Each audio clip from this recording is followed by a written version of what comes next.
ndota yuko bakigenda Mwizerwa yarebye iruhande abona umuntu witwaga Magambo abagenda uruhunge, kuko aho hantu inzira yari ngari babashaga kugenda babangikanye. Yari umugabo muremure w'igikundiro, agituruka kure wamwegera igikundiro cye kikagabanukaho hato. Mwizerwa aramubaza ati, urajya he? Urajya mu gihugu cyo mu ijuru? Magambo ati, niho njya. Mwizerwa ati, ni byiza, noneho tujyane. Magambo ati, nanjye ndabikunze cyane. Mwizerwa ati, nuko tugenda tuganira ibigira umumaro. Magambo ati, nkunze cyane kuvugana ibyiza nawe cyangwa n'undi wese. Nishimiye yuko muhuye n'abantu bakunda kuganira ibyiza, kuko abashaka kuganirira ibyiza mu rugendo ari bake. Abenshi bakunda kuganira ibitagira umumaro. Ibyo bihora bimbabaza. Mwizerwa ati, ni ukuri koko nibyo kubabaza umuntu. Mbese hari undi murimo w'ururimi n'akanwa by'umuntu wo mu isi uhwanye n'uwo kuvuga iby'Imana yo mu ijuru? Magambo ati, ndagukunze cyane kuko uvuze ibifite uburyo bwo kwemeza umuntu. N'ikindi kikinezeza kigira umumaro nko kuganira iby'Imana. N'ikindi kigihwanye n'ibyo kunezeza umuntu ukunda kunezezwa n'ibitangaza. Umuntu nakunda kugira ibitekerezo by'ibyabaye cyangwa ibyahishwe cyangwa imirimo ikomeye n'ibitangaza by'ibimenyetso, ibyo yabibona he? Byanditswe neza nk'uko biri mu byanditswe byera. Mwizerwa ati, uvuze ukuri, ariko icyo dukwiye gushaka ni ukubona umumaro mu byo tuganira ibyo. Magambo ati, si icyo mvuze se? Kuganira ibyo kugira umumaro mwinshi, kuko bivuga nawe bishobora kukwigisha byinshi ku mumaro muke w'iby'isi n'umumaro mwinshi w'ibyo mu ijuru n'ibindi byinshi. Cyane cyane umuntu abasha kumenya yuko akwiriye kubyarwa ubwa kabiri, kandi yuko imirimo yacu itarangiza kudukirisha, kandi yuko dukwiriye kubarwaho gukiranuka kwa Kristo, kandi yamenya n'ibindi nk'ibyo. Kandi kuganira iby'Imana kwakwigisha umuntu kwihana uko ariko, no kwizera no gusenga no kwihangana. Kandi kuganira iby'Imana kwakwigisha umuntu kwihana uko ariko, no kwizera no gusenga no kwihangana ibyo ari byo n'ibindi nk'ibyo. Kandi uko kuganira kwakwigisha umuntu ibyasezeranyijwe bikomeye byo mu butumwa bwiza, n'ibyo kumuhumuriza, n'ibyo kumumara umubabaro ngo bimukomeze. Kandi niko kwakwigisha gutsinda imyigishirize y'ibinyoma no kugira impaka neza iby'ukuri no kwigisha abaswa. Mwizerwa ati, ibyo byose ni iby'ukuri, nishimiye kumva ubivuga. Magambo ati, kudakunda kuganira iby'Imana niyo mpamvu ituma ari bake bazi yuko bakwiriye kwizera no gukorerwamo umurimo w'ubuntu mu mitima yabo, kugira ngo bahabwe ubugingo budashira. Ahubwo abenshi barajijwa bakajya bakurikiza imirimo itegetswe n'amategeko, itabasha na hato guhesha umuntu ubwami bwo mu ijuru. Mwizerwa ati, ariko kumenya ibyo ni impano y'Imana. Ntawe ubigezwaho no guhirimbana kwe kwa kamere cyangwa no kubivuga gusa. Magambo ati, ibyo ndabizi neza, kuko ari ntacyo umuntu abasha kwakira atagihawe kivuye mu ijuru. Byose bituruka mu buntu bw'Imana, ntibituruka mu mirimo yacu. Nabasha kuguhamiriza ibice 100 byo mu byanditswe byera byerekana ibyo. Mwizerwa ati, nuko zana kimwe dutangiriraho ibiganiro byacu. Magambo ati, bari wowe utoranya tuganira ibyo mu ijuru cyangwa ibyo mu isi, iby'Imana cyangwa iby'abantu, ibyabaye cyangwa ibizaba, ibyo mu mahanga cyangwa iby'iwacu, iby'ibikwiriye iteka ryose cyangwa iby'ibigira umumaro rimwe na rimwe. Ibyo nshaka gusa ni uko tuvuga ibitugira umumaro. Mwizerwa aratangira yongera gusanga mu Kristo, aramwongorera ati, turahiriwe kuko tubonye uyu muntu mwiza, ntazabura guhinduka ngo abe umugenzi mwiza cyane.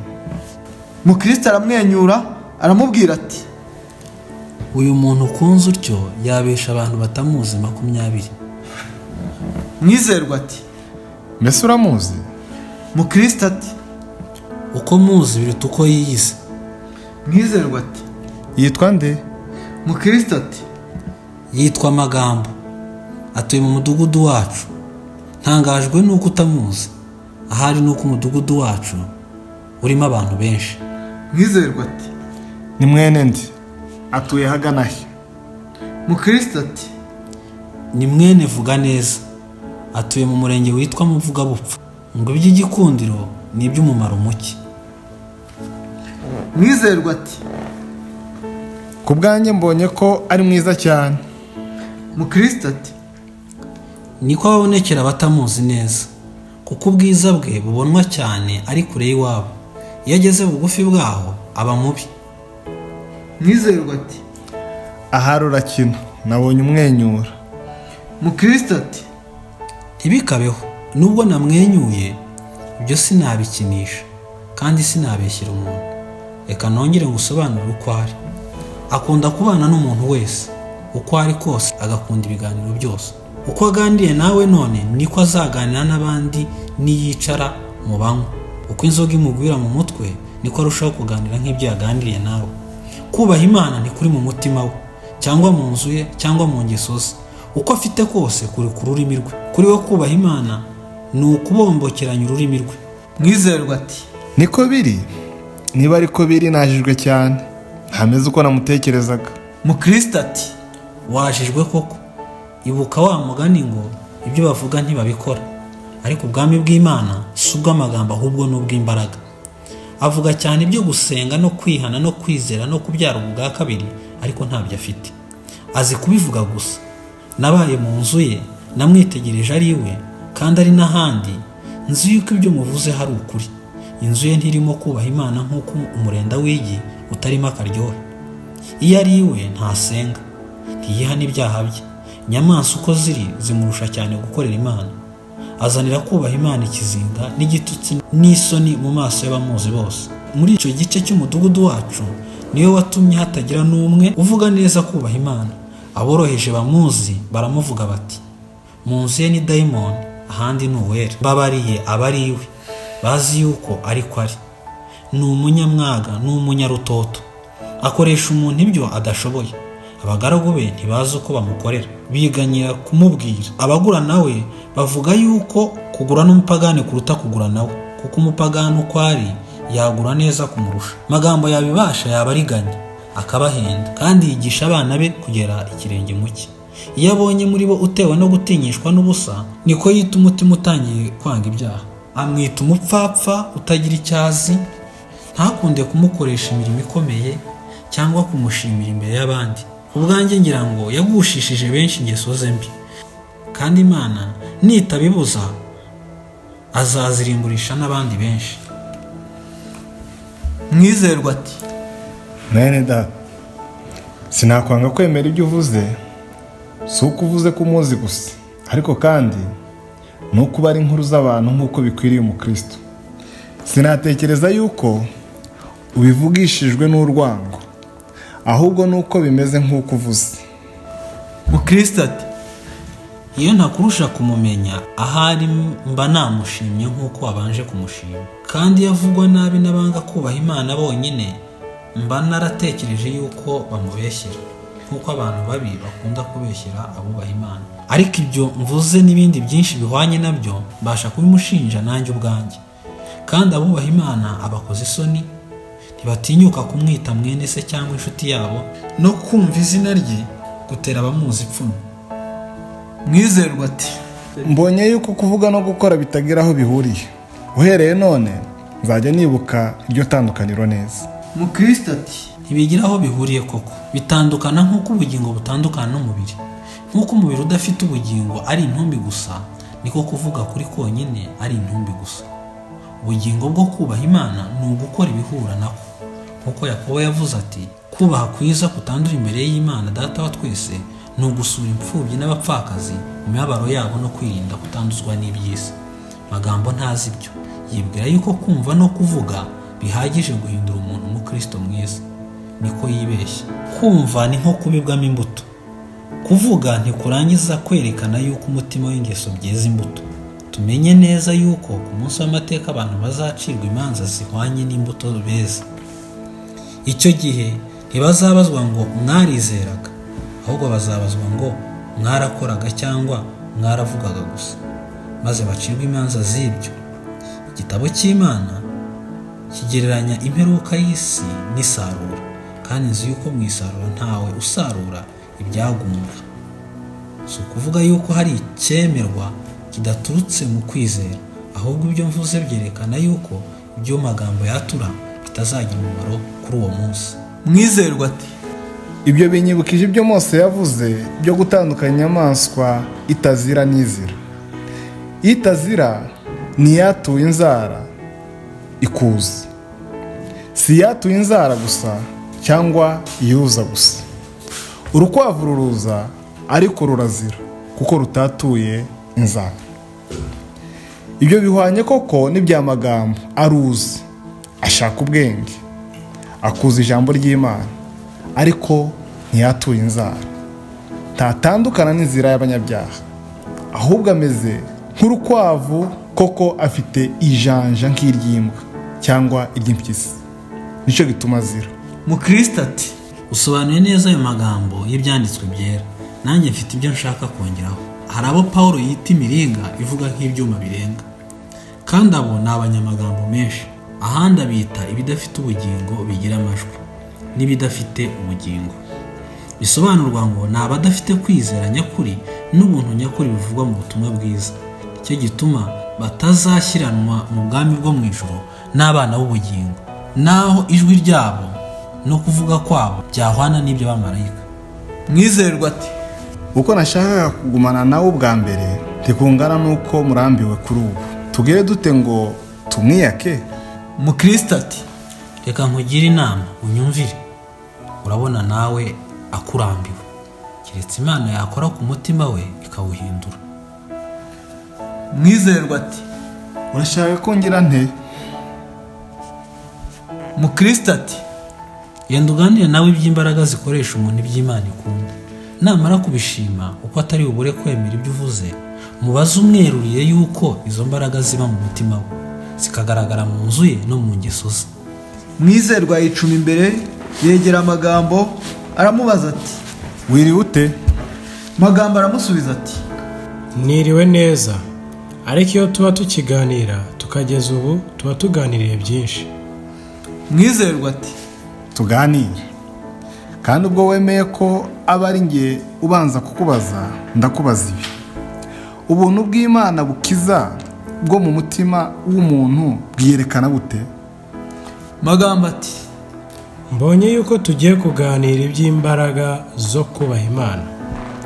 Nukubajije neza, nanjye ndagusubiza. Irya mbere, iyo ubuntu bw'Imana buri mu mutima w'umuntu, bumutera kuborozwa n'ibyaha bye, akabigaya. Irya kabiri, mwizerwa ati, Buretse, reka tubanze tumare rimwe.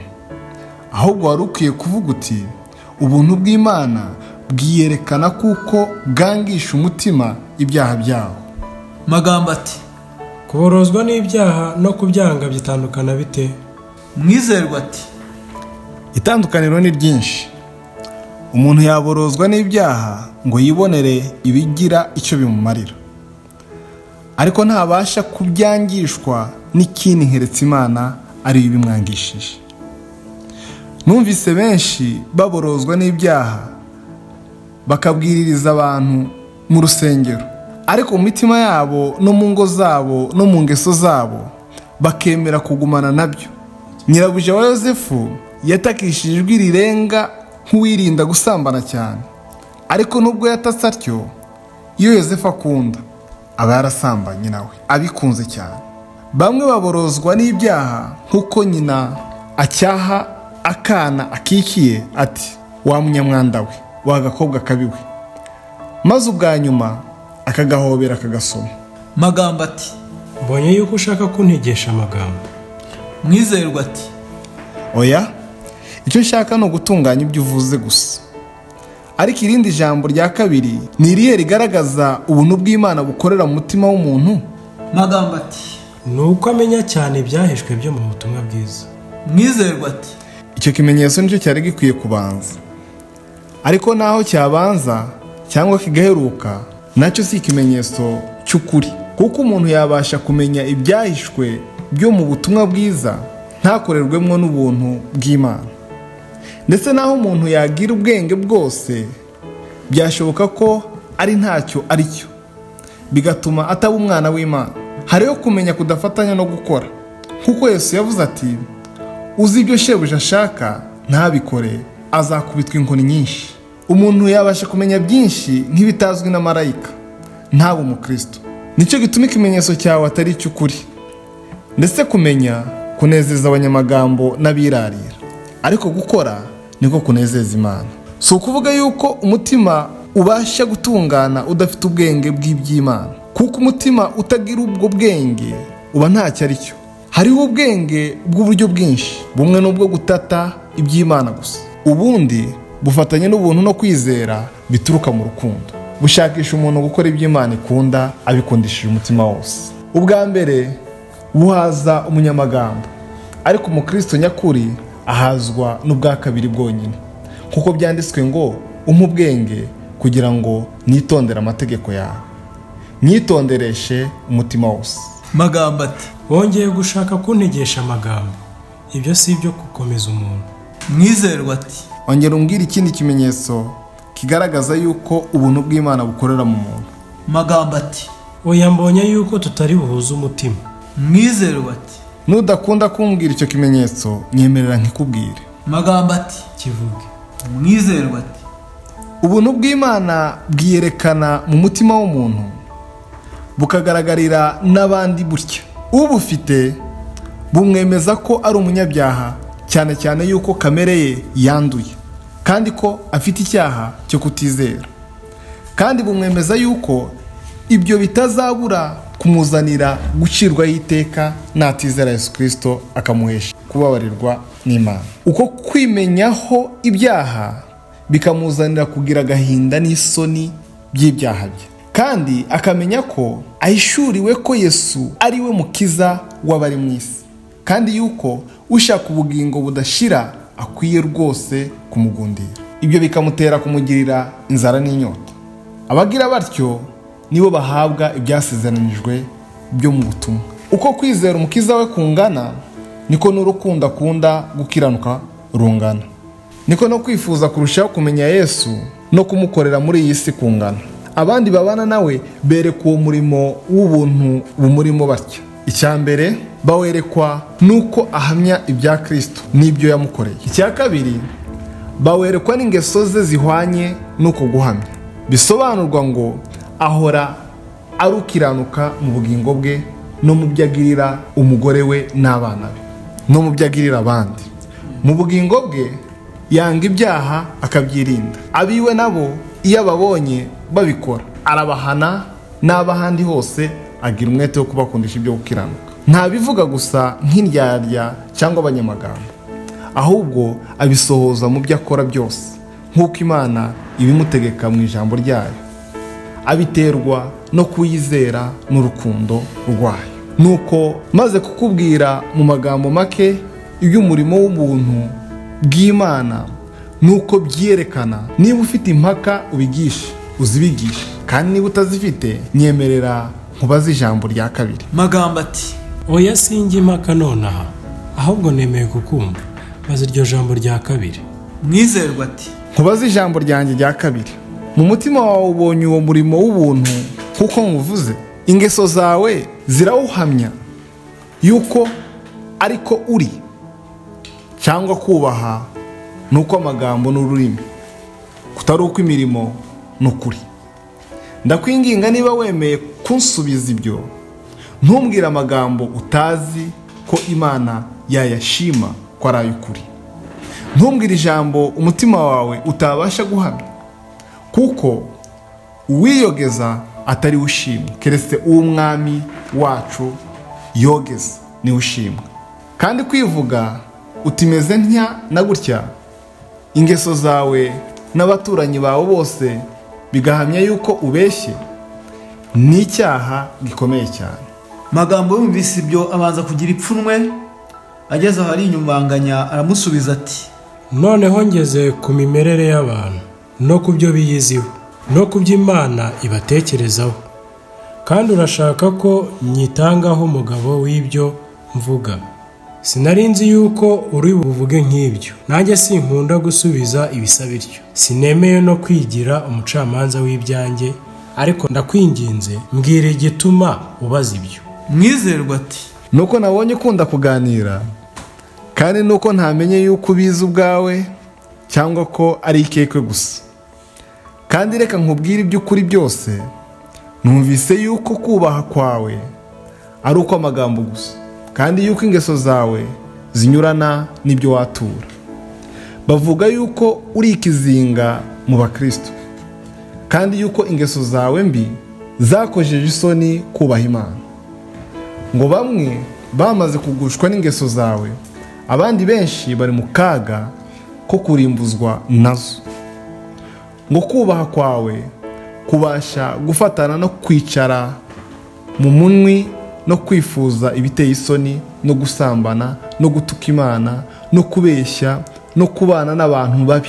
Umugani baca ku musambanyikazi wagucirwaho ngo umukobwa aba umwe agatukisha bose, niko nawe uri umwe ugatukisha abakristo bose.